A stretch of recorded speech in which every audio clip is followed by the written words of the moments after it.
प्रेरकों के काम अध्याय 1 वचन 8। परंतु जब पवित्र आत्मा तुम पर आएगा तब तुम सामर्थ्य पाओगे और यरूशलेम और सारे यहूदियों और सामिया में और पृथ्वी की छोर तक मेरे गवाह हो।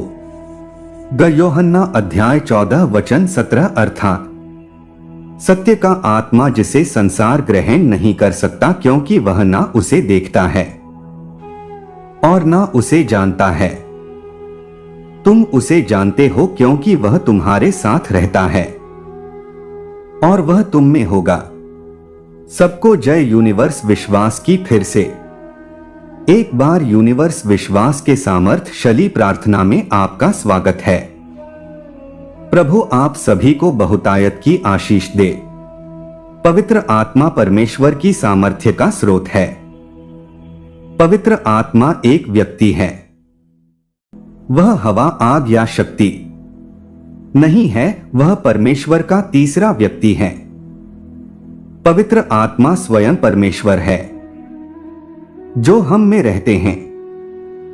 पवित्र आत्मा परमेश्वर की आत्मा है जो हमें मसीह की तरह जीने में सक्षम बनाने के लिए हमारे लिए भेजी गई है। मसीही होने के बावजूद अगर हमारे जीवन में पवित्र आत्मा की उपस्थिति नहीं है तो हमारा जीवन व्यर्थ है। मसीही होने के नाते हम पवित्र आत्मा की सहायता से परमेश्वर की सेवा करते हैं। आज हम पवित्र आत्मा से परिपूर्ण होने के लिए और उनकी उपस्थिति के लिए प्रार्थना करने जा रहे हैं। प्रतिदिन इस प्रार्थना को विश्वास से सुने और अंगीकार करें। अगर आप पाप का जीवन अभी भी जीते हैं तो यह प्रार्थना आपके जीवन में कार्य नहीं करेगा। इसलिए इस प्रार्थना को आपको गंभीरता से करना होगा और अपने पापों से पश्चाताप करके पाप का जीवन जीना छोड़ना होगा। आइए विश्वास से यह प्रार्थना करें। स्वर्गीय पिता, मैं यीशु मसीह के नाम से आपके सिंहासन के पास आता हूं। मैं अपने जीवन में आपके पवित्र आत्मा के उपहार के लिए आपका धन्यवाद करता हूं। आप सभी अच्छाइयों का स्रोत है और हर उत्तम उपहार के दाता हैं। मैं मेरे जीवन के सभी चीजों में नियंत्रण रखने और मेरा मार्गदर्शन करने के लिए पवित्र आत्मा को आमंत्रित करता हूं। पिता परमेश्वर, मैं आज आपसे विनती करता हूं कि आप मेरे भीतर पवित्र आत्मा के उपहारों को सक्रिय करें ताकि मैं आपके प्रेम की गवाही दे सकूं और आपके नाम की महिमा कर सकूं। मुझे अपनी बुद्धि और समझ से भर दें ताकि मैं हर परिस्थिति में आपकी इच्छा को समझ सकूं। परमेश्वर की आत्मा आपकी इच्छा के अनुसार प्रार्थना करने और सामर्थ्य और अधिकार के साथ दूसर के लिए मध्यस्थता करने में मेरी सहायता करें। मैं पवित्र आत्मा को अपने जीवन में और मेरे आसपास के लोगों के जीवन में उद्धार और परिवर्तन लाने के लिए आमंत्रित करता हूं। पवित्र आत्मा मुझे विनम्रता से चलना और आपके नेतृत्व में समर्पण करना सिखाए। जो मैं करता हूं उसमें मेरा मार्गदर्शन करें। यीशु मसीह के नाम से मैं पवित्र आत्मा से बंधन की हर जंजीर को तोड़ने और मुझे हर उस गढ़ से मुक्त करने के लिए कहता हूं जो मुझे पूर्णता में जीने से रोक रहा है। परमेश्वर की आत्मा मेरे दिल में आपके साथ प्रार्थना और संगति के लिए जुनून जगाए। मुझे आपकी उपस्थिति के करीब लाए। मैं आपको अपने जीवन में अपने उपहारों और फलों को प्रकट करने के लिए आमंत्रित करता हूं। प्रभु आपको आशीष दे। उनके दिव्य स्वर्ग दूतों को भेज के आपकी और आपके परिवार की रक्षा करें और सदैव आपके साथ रहे और हमारे जीवन में उनके हस्तक्षेप को आमंत्रित करता है। हालांकि कुछ ऐसी बाधाएं हैं जो हमारी प्रार्थना हो के उत्तर मिलने में बाधा डाल सकता है, जिससे हम निराश और परमेश्वर के वादों से दूर महसूस कर सकते हैं। इन बाधाओं को समझना और उन पर काबू पाना एक फलदायी प्रार्थना जीवन के लिए महत्वपूर्ण है। इस वीडियो में हम 5 प्रमुख बाधाओं के बारे में जानेंगे जो हमारे उत्तरों को रोकते हैं। तो बिना किसी देरी के जानते हैं उन 5 चीजों के बारे में जो हमारी प्रार्थना के उत्तर मिलने में बाधा डालती हैं। नंबर 1, अवज्ञा परमेश्वर की आज्ञाओं को नजरअंदाज करना। परमेश्वर की आज्ञाओं की अवज्ञा हमारे और प्रार्थनाएं के बीच एक बाधा पैदा करता है। 1 यूहन्ना 3:22 में लिखा है, और जो कुछ हम मांगते हैं वह हमें उससे मिलता है, क्योंकि हम उसकी आज्ञाओं को मानते हैं, और जो उसे भाता है वही करते हैं। जब हम परमेश्वर की आज्ञाओं का पालन नहीं करते हैं, तब हम परमेश्वर के अधिकार को अस्वीकार कर रहे होते हैं, जो हमारी प्रार्थनाएं में बाधा डालता है। जब परमेश्वर ने योना को नींद वे जाने और पश्चाताप का प्रचार करने के लिए बुलाया, तो योना ने अवज्ञा की और विपरीत दिशा में भाग गया। परिणाम स्वरूप योना को एक तूफान का सामना करना पड़ा। उसे जहाज से फेंक दिया गया और वह एक मछली के पेट में समा गया। योना के पश्चाताप करने और परमेश्वर की आज्ञाओं का पालन करने के बाद ही परमेश्वर ने योना को बचाया और उद्धार के लिए उसकी प्रार्थना का उत्तर दिया। यह कहानी दिखाती है कि जब हम अवज्ञा करते हैं तो यह परमेश्वर के साथ हमारे रिश्ते और सुनी गई प्रार्थनाएं के प्रवाह को बाधित करता है। अवज्ञा को हमारी प्रार्थनाएं में बाधा बनने से रोकने के लिए परमेश्वर की इच्छा की तलाश करना और उसकी आज्ञाओं का पालन करना आवश्यक है। आज्ञाओं का पालन करना मतलब सिर्फ नियमों का पालन करना नहीं है। इसका मतलब है एक ऐसा दिल होना जो परमेश्वर के मार्गदर्शन के लिए तैयार हो और उसकी योजनाओं पर भरोसा करें। जब हम आज्ञाकारिणी क्षमा न करना, द्वेष और कड़वाहट रखना अपनी प्रार्थनाओं का उत्तर पाने में सबसे बड़ी बाधा अपने दिल में क्षमा न करना या कड़वाहट रखना है। जब हम द्वेष रखते हैं या दूसरों को क्षमा करने से इनकार करते हैं, तो यह हमारे आत्मिक जीवन में रुकावट पैदा करता है, जो परमेश्वर को हमारी प्रार्थनाएं सुनने और उनका उत्तर देने से रोकता है। मरकस 11:25-26 में लिखा है, और जब कभी तुम खड़े प्रार्थना करते हो, तो यदि तुम्हारे मन में किसी की ओर से कुछ विरोध हो, तो क्षमा करो, इसलिए कि तुम्हारा स्वर्गीय पिता भी तुम्हारे अपराध क्षमा करें। और यदि तुम क्षमा ना करो, तो तुम्हारा पिता भी जो स्वर्ग में है तुम्हारा अपराध क्षमा ना करेगा। क्षमा ना करने से न केवल हमारी प्रार्थनाएं अवरुद्ध होता हैं, बल्कि हमारे आत्मिक जीवन को भी नुकसान पहुंचता है, जिससे कड़वाहट जड़ पकड़ लेता है। परमेश्वर चाहते हैं कि हम सद्भाव से रहे और उसी अनुग्रह को दूसरों तक पहुंचाए जो हमें उससे प्राप्त हुआ है।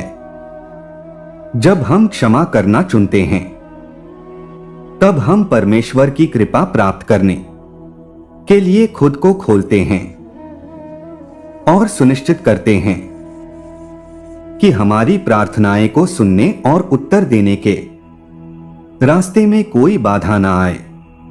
नंबर 3, संदेह और विश्वास की कमी। ईश्वर की क्षमता पर सवाल उठाना। संदेह और विश्वास की कमी प्रार्थनाओं के उत्तर पाने में बड़ी बाधाएं हैं। जब हम प्रार्थना करते हैं तो हमें विश्वास करना चाहिए कि परमेश्वर जवाब देने के लिए इच्छुक और सक्षम दोनों हैं। याकूब 1:6 में लिखा है, पर विश्वास से मांगे और कुछ संदेह ना करें, क्योंकि संदेह करने वाला समुद्र की लहर के समान है, जो हवा से बहती और उछल है। परमेश्वर की शक्ति और वचनों पर संदेह करने से हम वह प्राप्त नहीं कर सकते जो हम मांगते हैं। जब पतरस यीशु को पानी पर चलते हुए देखता है तो वह विश्वास के साथ नाव से बाहर निकलता है। हालांकि जब वह हवा और लहरों को देखता है तो डर और संदेह उसके अंदर घुस जाता है, जिससे वह डूबने लगता है। यीशु तुरंत उसे बचाने के लिए आगे बढ़ते हैं और कहते हैं, अल्पविश्वासी, तूने संदेह क्यों किया? जब पतरस का विश्वास डगमगाया तो परमेश्वर की शक्ति का अनुभव करने की उसकी क्षमता भी डगमगा गई। संदेह पर काबू पाने के लिए परमेश्वर के वचनों पर दृढ़ रह और भरोसा रखना जरूरी है कि वह हमारी सुनते हैं। विश्वास के बिना परमेश्वर को प्रसन्न करना असंभव है। यह विश्वास करें कि परमेश्वर हमारी प्रार्थना हो का उत्तर देने के लिए विश्वास योग्य है। संदेह को विश्वास से बदले। नंबर 4, गलत इरादों से प्रार्थना करना। स्वार्थी इच्छाएं। जब हम स्वार्थी या गलत इरादों से प्रार्थना करते हैं तो यह हमारी प्रार्थनाओं के उत्तर मिलने में बाधा आता है। याकूब अध्याय 4 के वचन 3 में लिखा है, तुम मांगते हो और पाते नहीं, इसलिए कि बुरी इच्छा से मांगते हो ताकि अपने भोग विलास में उड़ा दो। जब हमारी प्रार्थनाएं परमेश्वर की इच्छा के बजाय स्वार्थी इच्छाओं पर केंद्रित होता है तो हमें उत्तर मिलने की संभावना नहीं होता। गलत इरादों से प्रार्थना करने से पता चलता है कि हमारा दिल परमेश्वर के उद्देश्य के साथ संरेख नहीं है। जब परमेश्वर ने सुलेमान को एक सपने में दर्शन दिए और पूछा कि वह क्या चाहता है, तो सुलेमान ने व्यक्तिगत धन या लंबी आयु के बजाय लोगों पर प्रभावी ढंग से शासन करने के लिए बुद्धि मांगी। सुलेमान का अनुरोध निस्वार्थ था और परमेश्वर की इच्छा के अनुरूप था, इसलिए परमेश्वर ने न केवल उसे बुद्धि दी बल्कि उसे धन और सम्मान से भी नवाजा। जब हमारे इरादे शुद्ध होते हैं और परमेश्वर की महिमा करने पर केंद्रित होते हैं तो परमेश्वर बहुतायत से आशीष देते हैं। यह सुनिश्चित करने के लिए कि हमारी प्रार्थनाएं गलत इरादों से बाधित ना हो, हमें अपने दिलों की जांच करने की जरूरत है।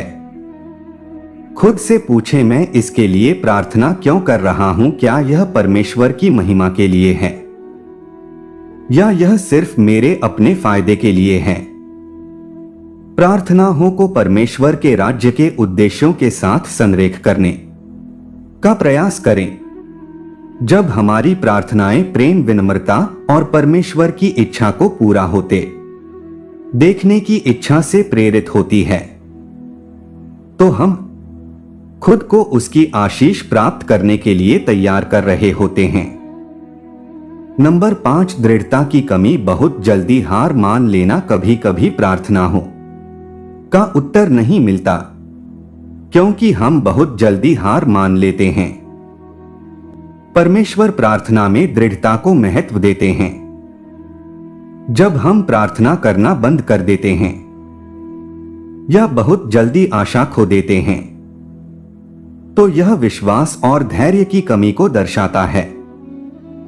गलातियन 9 में लिखा है, हम भले काम करने में हियाव ना छोड़े, क्योंकि यदि हम ढीले ना हो तो ठीक समय पर कटनी काटेंगे।